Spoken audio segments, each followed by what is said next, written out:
Je suis très heureuse d'avoir mon ami Rim Ben Othman avec nous pour cet après-midi à Kérouan. Malheureusement, on aurait aimé l'avoir avec nous en présentiel, mais pour des forces majeures, donc Rim, elle va nous faire sa conférence à distance. Et Rim, elle est professeure agrégée en nutrition à l'Institut national de nutrition de Tunis. Et elle va nous parler aujourd'hui de la prise en charge nutritionnelle de l'obésité. À toi la parole, Rim. Merci beaucoup دكتور دبيبي. دونك الحقيقة حبيت نكون معاكم أو كيما ما قالت دكتور دبيبي الحقيقة القوة القاهرة. Donc on est réunis aujourd'hui pour parler de la prise en charge nutritionnelle de l'obésité. Donc tout de suite on rentre dans le vif du sujet et la prise en charge nutritionnelle de l'obésité. Mais tout d'abord on doit fixer notre objectif pondéral. Tout d'abord c'est quoi l'obésité? Je rappelle, l'obésité c'est quand le BMI dépasse les 30 kg par mètre carré. Donc c'est quoi l'objectif pondéral? Est-ce que c'est de le ramener à un BMI normal? C'est d'assurer une perte pondérale? C'est quoi l'objectif pondéral? En fait, l'objectif pondéral, c'est une perte de poids de 5 à 10% après 6 mois. Donc c'est une recommandation qui est internationale et qui est même ancienne. Mais sauf que les patients, ça, ils ne veulent pas l'entendre. Les patients, qu'est-ce qu'ils veulent en fait? Ils veulent une perte de 10 kilos en une semaine et sans restriction alimentaire si c'est possible. Donc donc c'est quoi à peu près les 5 à 10%, pardon? Donc c'est quand il vient vous voir à peu près avec un poids à 98 kg.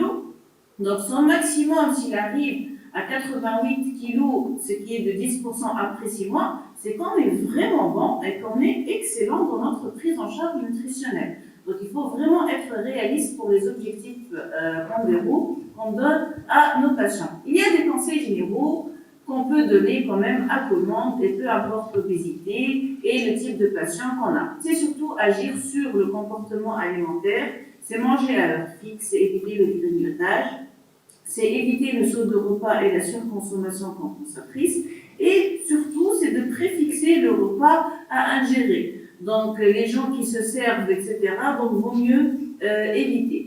Également, faire une liste préalable des courses à faire et ne pas faire les courses le ventre vide. Donc on est à la web en bas. Donc je salue les bchimchi وشي والخبز نص ساعة قبل شقان خاطر donc اللي كيمشي les baguettes بشي 5 6. Donc on ne peut pas faire ça. Il ne faut pas faire les courses quand on a le ventre vide tout simplement et n'acheter que ce dont on a besoin. Donc un petit rappel physiopathologique qu'on a étudié la première année médecine. Donc si vous vous souvenez, on nous disait qu'un gramme de glucides, ça équivaut à 4 kilocalories. Un gramme de lipides, c'est 9 kilocalories. Et un gramme de protéines, c'est 4 kilocalories. Donc je vous pose la question, selon vous, qu'est-ce qui nous fait grossir en fait? C'est les glucides, les lipides ou les protéines? Je vous laisse cogiter, mais ce n'est pas du tout les lipides. Donc je sais, la majorité vont me dire les lipides parce que c'est hyper calorique. Non, c'est les glucides. Et on va voir le type de régime qui est le keto diet, qui est vraiment très gras, et pourtant il entraîne une perte pondérale. C'est quoi le souci avec les glucides? C'est quand on mange des glucides, c'est qu'on va avoir un pic d'insuline. Et ce pic d'insuline, l'insuline, qu'est-ce qu'elle va faire? Stocker les graisses. Donc si on mange énormément de gras avec zéro pic, on ne va pas y avoir le pic d'insuline, donc tous ces lipides ne seront pas stockés et on va le voir par la suite dans le ketodate.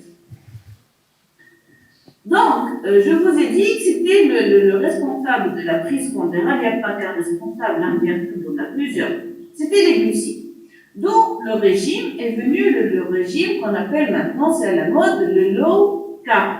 Le low carb, donc c'est un régime qui ne contient pas beaucoup de glucides, et même si on va consommer des glucides, on va plutôt consommer les glucides qui ont un index glycémique bas. Je vous rappelle que l'index glycémique, c'est le pouvoir hyperglycémique d'un aliment. Notre glycémie ne s'élève pas pareil après un morceau de gâteau qu'après une carotte crue. Donc, pour les aliments à index glycémique bas, là, vraiment, sont à consommer à volonté, c'est les légumes verts. Les légumineuses, donc on va rouler, je vais l'algo, il y a l'andas, le hams, Et on a également le yaourt nature, des carottes crues. L'index glycémique moyen, là, on va avoir tout ce qui est féculent. Donc, on va avoir le macaroni, banane, pizza, etc.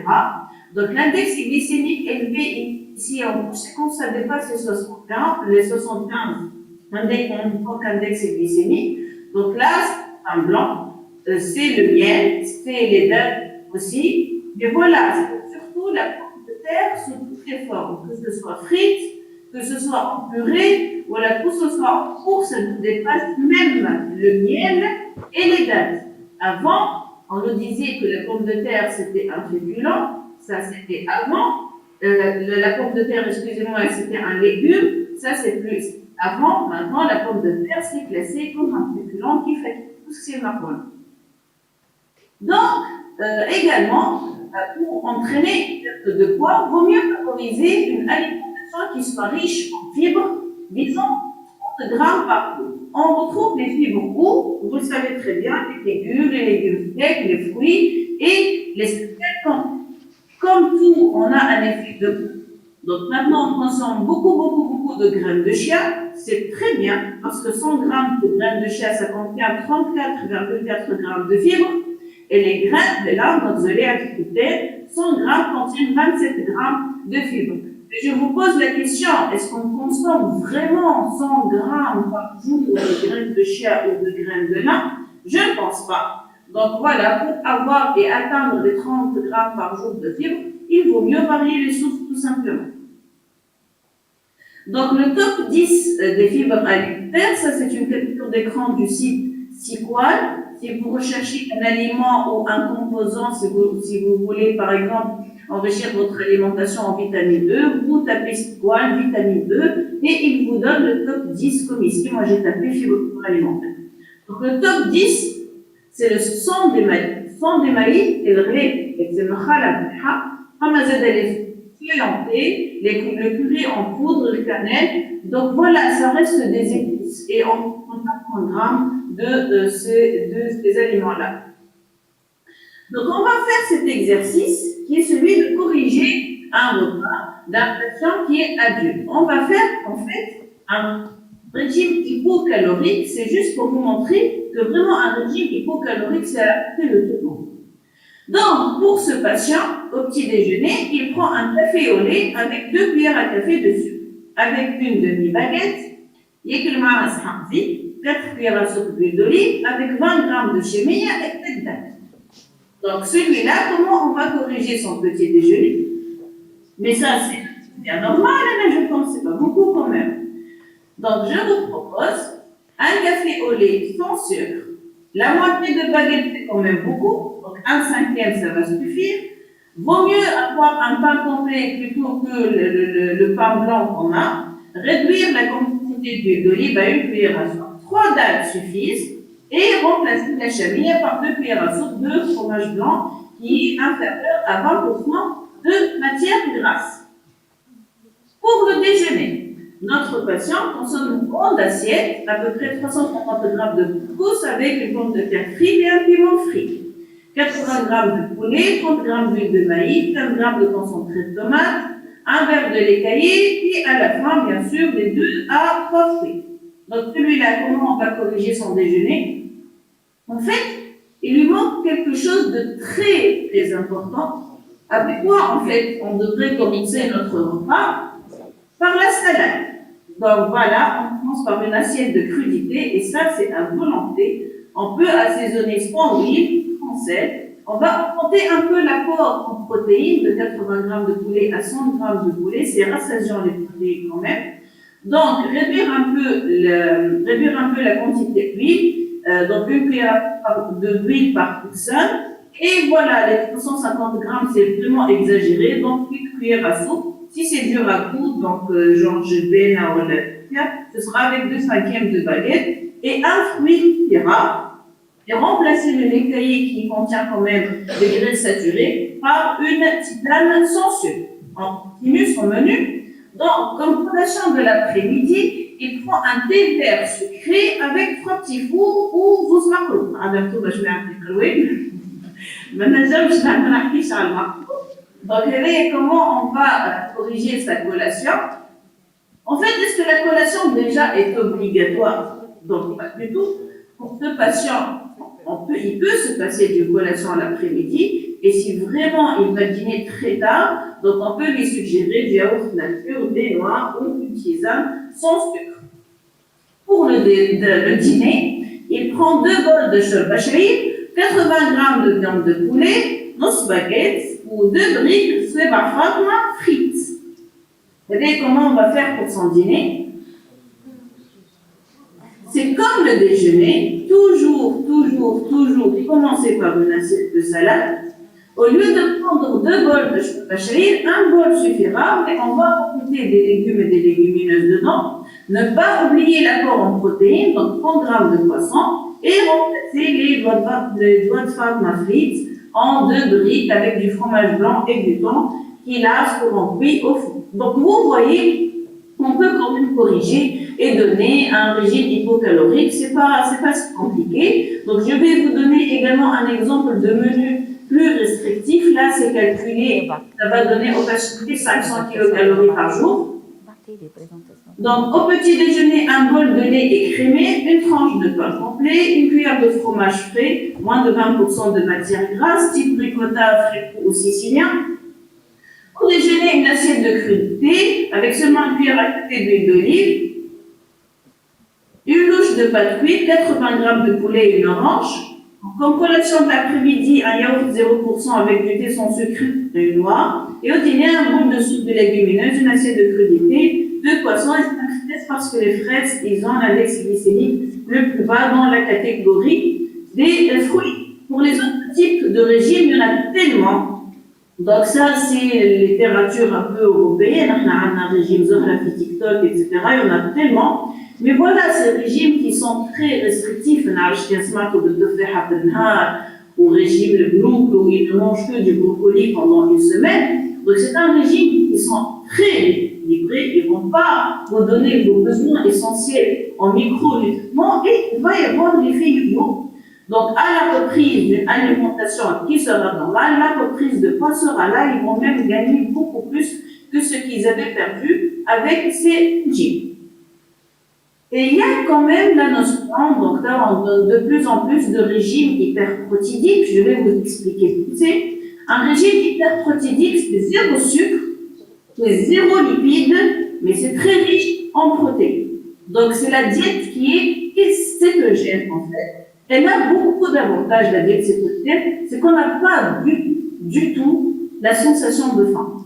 Vous allez me dire comment? Tout simplement parce qu'il n'y a pas de glucides dedans et la sensation de faim vient avec justement les glucides qu'on a mangés au repas précédent. Donc disparition totale de la faim, la rapidité de la perte de poids là, elle est vraiment importante et ça protège contre la sarcopénie parce qu'il y a des protéines dedans, donc ça permet de maintenir une bonne masse musculaire, tonus, vitalité, créativité, etc. Ils sont là, donc c'est pas parce qu'on n'a plus le glucide comme substrat de l'organisme, c'est qu'on va fonctionner moins bien, pas du tout. On peut fonctionner très bien avec des corps cétoniques, il n'y a pas de souci. Donc, mais voilà, quand on dit 0 glucides, donc les légumes autorisés, il n'y aura pas d'œufs, donc il n'y aura pas du tout de carottes, il n'y aura également que ces légumes-là qui sont affichés devant vous, parce qu'ils ne contiennent pas du tout de glucides. Et il y a également le keto diet. Là, c'est plutôt un phénomène de mode, mais il est très prescrit. Donc, la différence du keto avec l'hyperprotidique, les 0 sucre, la richesse en protéines, c'est pareil, mais quand le régime hyperprotidique, il n'y avait pas du tout de lipides dedans, là, le keto diet, c'est vraiment très, très riche en lipides. Et vraiment, sur les réseaux sociaux, on voit beaucoup de groupes de keto diet, voilà, qui s'inventent aux médecins et autre chose. Donc ça, ce sont des plats typiques du keto. Donc voilà, quand vous donnez ça à votre patient, il sera très content. Parce que les plats sont savoureux, il y a du fromage dedans, il y a de la crème fraîche, c'est pas très restrictif, mais quand même, pour moi, ça reste quand même un régime qui est très coûteux. Ce n'est pas à la portée de tout le monde, mais en plus, on ne corrige pas les mauvaises habitudes alimentaires du patient. C'est-à-dire que même quand on doit sortir du keto diet, il demandera toujours la part de fromage et de gras, etc. Mais c'est un régime, dans la littérature, il a prouvé son efficacité dans l'obésité.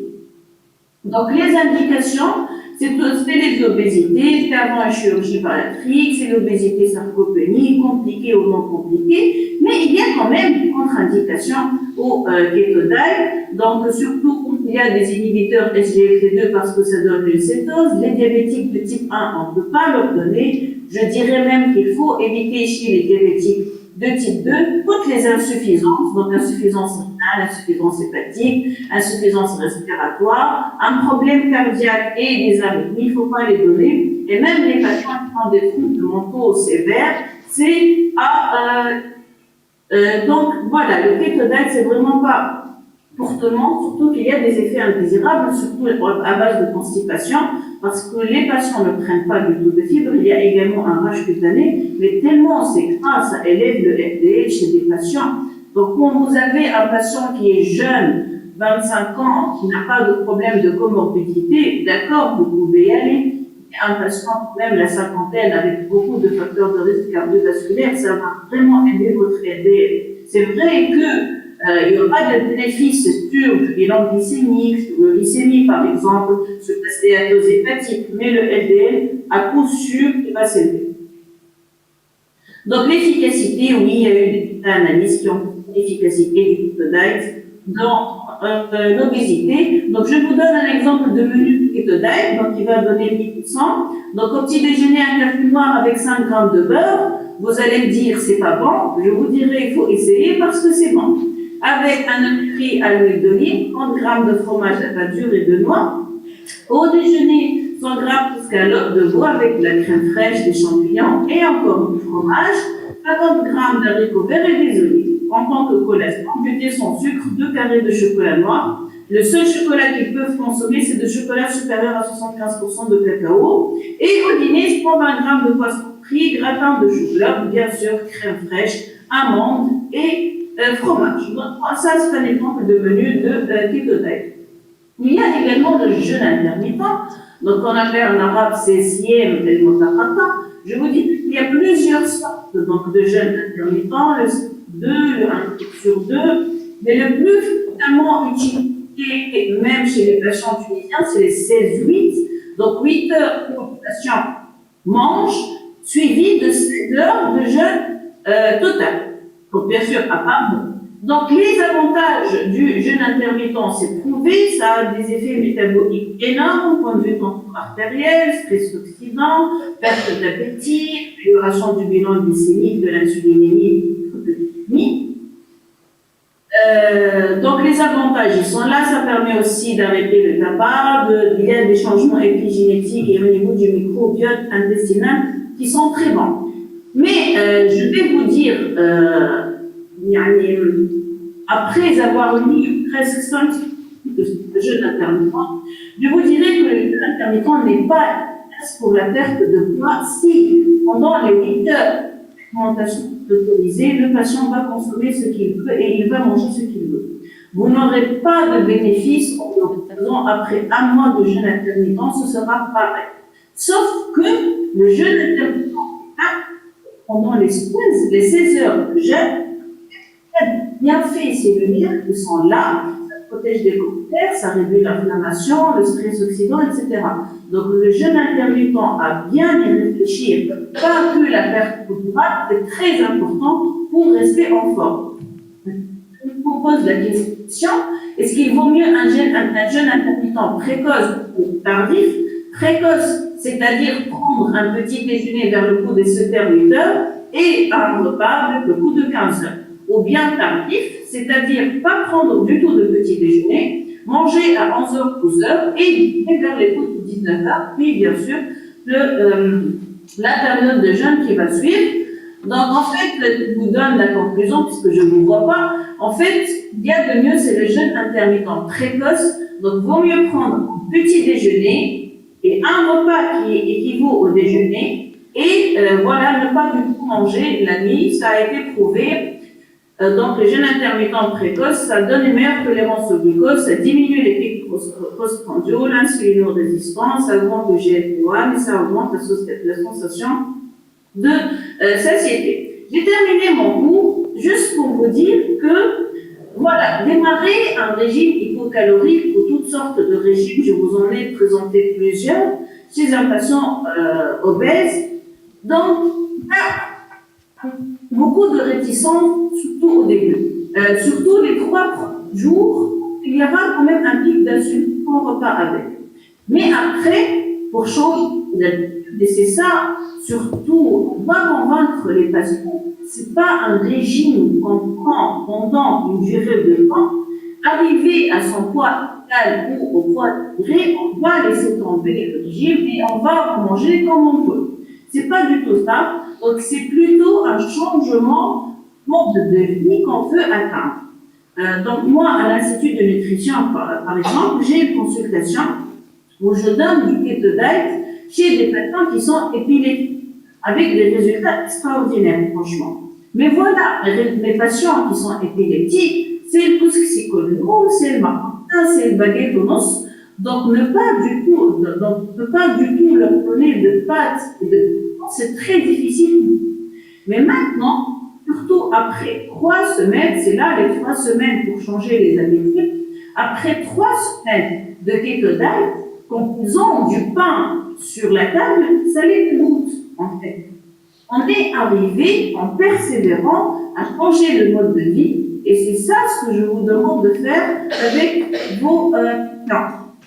Alors là, tout ce qui est produit à donner et amincissant, je vous donne dans le mille, ce n'est pas du tout efficace. Les draineurs, etc., ce n'est pas du tout efficace. Voilà, si vous avez des questions.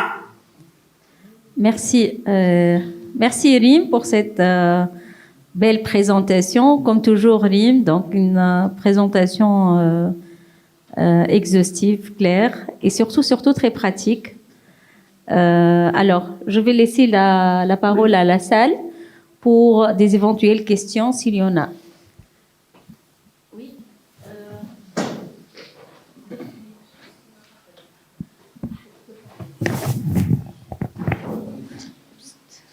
Merci, Dr. Rim, pour cette présentation. Merci, mon encadrant, pour cette présentation.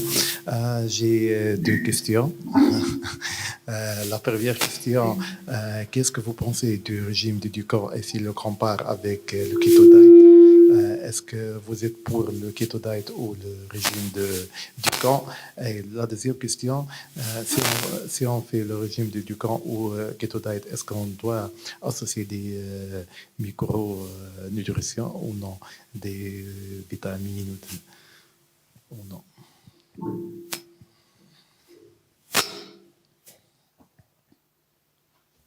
Oui, merci pour la question. Le Dukan, je n'aime pas du tout. Je n'aime pas du tout le Dukan, voilà. Le keto diet, la haqiqa, je le donne. Je vous ai dit, la haqiqa, je le donne pour mes patients qui sont épileptiques. J'ai des patients, la haqiqa, j'ai eu une petite période, enfin, j'ai travaillé pendant 3 ans en Arabie Saoudite. Donc là-bas, je n'avais pas du tout de problème d'argent. Donc j'avais 2 amies qui étaient avec moi. Donc elles avaient une obésité sévère avec une infertilité primaire. Donc je leur ai donné le keto, alhamdoulilah, elles sont tombées enceintes les 2. Donc je suis preneuse de keto diet. Pour elle dit qu'elles aient le diabète, on va l'arrêter. J'ai des patients qui sont donc sous keto diet depuis 3-4 ans sans aucun souci. Vous allez voir des études dans la littérature, des méta-analyses de prescription de régime de keto diet sur des années sans aucun souci. Mais je vous le dis, voilà, cette constipation qui est là parce qu'il n'y a pas de fibres, il y a un déficit quand même en micronutriments. Parce que le seul fruit qui est autorisé, ce sont les fraises. Mais là, c'est pas du tout la saison des fraises. Donc, franchement, moi, quand je donne le keto diet, je donne avec une supplémentation en vitamines et micronutriments. Oui. Merci beaucoup. D'accord. Est-ce qu'il y a d'autres questions? Bien. Alors, j'ai une question, Rim. Alors, dans le keto diet, est-ce que le fait de consommer beaucoup de légumes crus, alors des légumes à 0 calories à peu près, peut corriger le problème de constipation? Oui. Parce que là, les fruits, d'accord, je comprends, mais les légumes, je crois qu'il n'y a pas de problème avec les légumes, non? Non, non. En fait, vous avez vu, quand j'ai parlé de régime hyperprotéique, la liste des légumes, ça, c'est à consommer à volonté. Il n'y a pas du tout de souci. Donc, c'est vrai que la consommation, c'est pas bon en des cas. C'est vrai qu'en augmentant un peu l'apport en ces légumes qui sont autorisés, et ils sont quand même riches en fibres. On a, ils ont droit aux légumineuses, quand même, ça contient des fibres.